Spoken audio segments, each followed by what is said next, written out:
Okay. Ladies and gentlemen, we are now entering the part of the course which we call anatomy. What we've done before is also anatomy, but now we are looking at individual cells. This is the diagram of a cell as you were taught. This is a basic cell which we might call a parenchyma cell. But before I tell you what a parenchyma cell, these inclusions are general in all cells and they change as cells differentiate. Now, this is the cell as we draw it, but this is the cell in words. This is the cell in words. We say when we have a cell, we have got what we call protoplasmic components and non-protoplasmic components. Okay, protoplasmic components are all these things that you met in year 1. And if we exclude the nucleus, then we call all of this the cytoplasm. Non-protoplasmic components are these are the things that enter the cell as the cell is doing its work. There will be a vacuole. A vacuole, as we know, is the dustbin of the plant. Then in the dustbin, something has to go. And the things that we often put in the dustbin are the things we don't need. We are not going to put in cell components. We are going to put in cell products. Agastic substances are cell contents, and these contents come in 3 forms. We have food products, we have secretory products, and we have waste products. Well, nothing is written in stone. Some things can be called waste products when somebody else calls them secretory products, depending. They are waste if you don't want them. They are secretory if you are producing them for a reason. For example, latex can be a secretory product. Tannins can be a secretory product if the cell is going to use them for defense. Okay, these products here, the enzymes, the pigments, they are required in the processing of food, processing of light to make food, etc. Nectar, we know it is required in order for the cell to reproduce itself. Okay. Food products, these are nothing else but end products of photosynthesis and end products of protein synthesis. So this is the way you look at the cell in words, but definitely you can put everything inside a cell. So I've told you what we mean by protoplasm and what we mean by cytoplasm. Very often people use protoplasm and cytoplasm interchangeably. As long as you know what we're talking about, it's okay. Now, these are the cells that you are likely to find in a plant. Please note, we are looking at these cells from the side.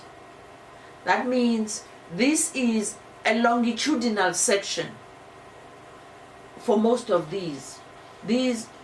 All of these are longitudinal section, but please note,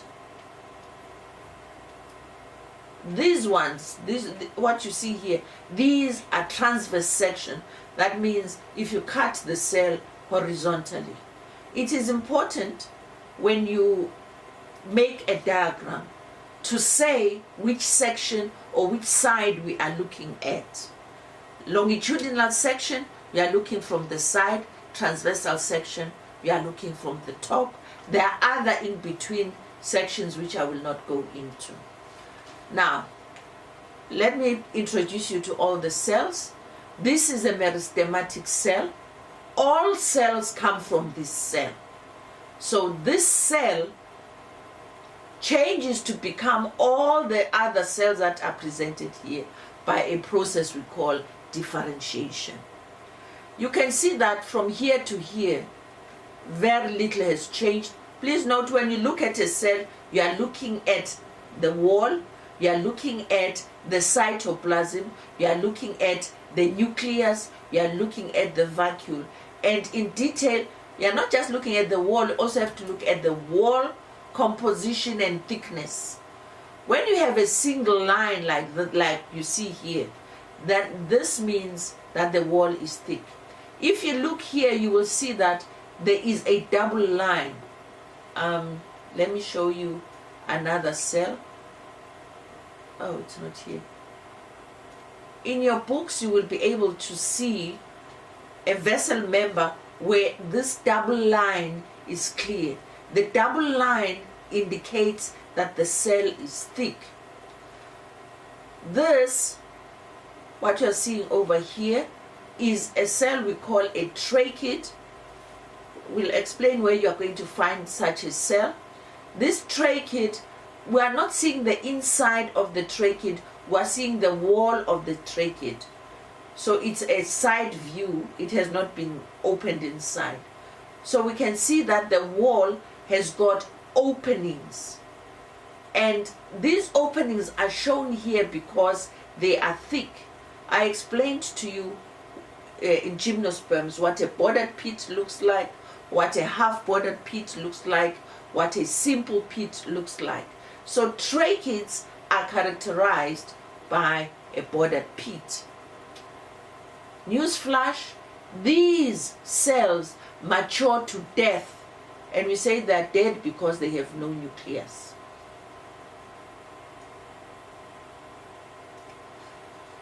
This is a vessel member. A vessel member is one of the is the unique cell of the xylem.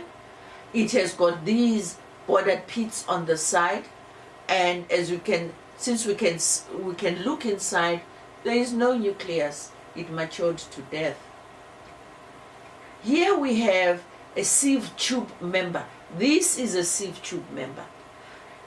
On the side here, we have cells that have a nucleus. The sieve tube member at maturity has no nucleus, but the parenchyma cells that are produced with it, which we call companion cells, are nucleated cells. So we have live cells that partner with dead cells in the phloem, and we have the sieve tube member. Here we have parenchyma cells, but we can see from the way that they are elongated that these are cells of the epidermis, and because they protrude out, we can see that they are producing root hairs. So this is epidermal cells of the roots. Over here we have a cell which we call a fiber. How is this cell different from the cell we called a trachea? One, we look at the ends and we look at the pits, amongst other things. The other details you'll see later when we discuss each cell. These cells, they are bordered pits. As you can see, there is a line. These bordered pits are half bordered pits. They also have no nucleus at maturity. These cells have a thick wall, as you can see, the double line, and these cells are meant for protection. Now here we have a cell in section, and we can see that this is the lumen of the cell, which is the hole in the middle. From here to there, the cell is like that over here. So we can say the thickness of the cell is from here to there. These are very thick walled cells. Now what are these lines that are moving from one cell to the other? Because the lumen is here, the lumen is there, the lumen is here, but we have these lines here. These are the connections, the living connections between this cell and this cell, and these are the plasmodesmata. Okay, sometimes we call them pits depending on the cell, but these are living connections. Cytoplasm will go through here. Sclerids are thick-walled cells. They are different from fibers and tracheids because normally these are very small cells. They have a variation of shapes, which I'll present to you later. But compared to the fiber and the tracheid, they are not sharp-pointed, they're not elongated cells. Okay, here we have a Parenchyma cell. There are different types of Parenchyma, but Parenchyma is Parenchyma because it has uneven thickening. We have thickening here at the angles where the cell meets the other cells. The cell is here, almost shaped like a benzene ring, and the other cell is here. But the thickening is at the junctions. This is Parenchyma, which we call angular Parenchyma, depending on where this uneven thickening is produced. Okay. This diagram is actually showing you secondary growth of the epidermis. Epidermal cells, as you can see, are over here, and these are Parenchyma cells, thin-walled cells, big cells. But as you can see here, these cells are starting to divide. That means there is initiation of meristematic activity. This is what happens when plants become thicker. The epidermis would otherwise be torn if it is not thickened. So the epidermis is thickened by the cells below the epidermis, taking up meristematic activity and producing what we call secondary tissue. Now, when these cells take up meristematic activity, these cells become secondary cambium, and this secondary cambium is called cork cambium, but the real term is phylogen. On the outside, these cells will produce thick-walled cells that will not be damaged as the cells enlarge, and these thick-walled cells are called cork, but the real term is phylum. On the inside, this cambium produces more Parenchyma cells, but because it is secondary Parenchyma, we call it cork Parenchyma or phyloderm. Now, this whole phylum, phylogen, phyloderm scenario is called periderm.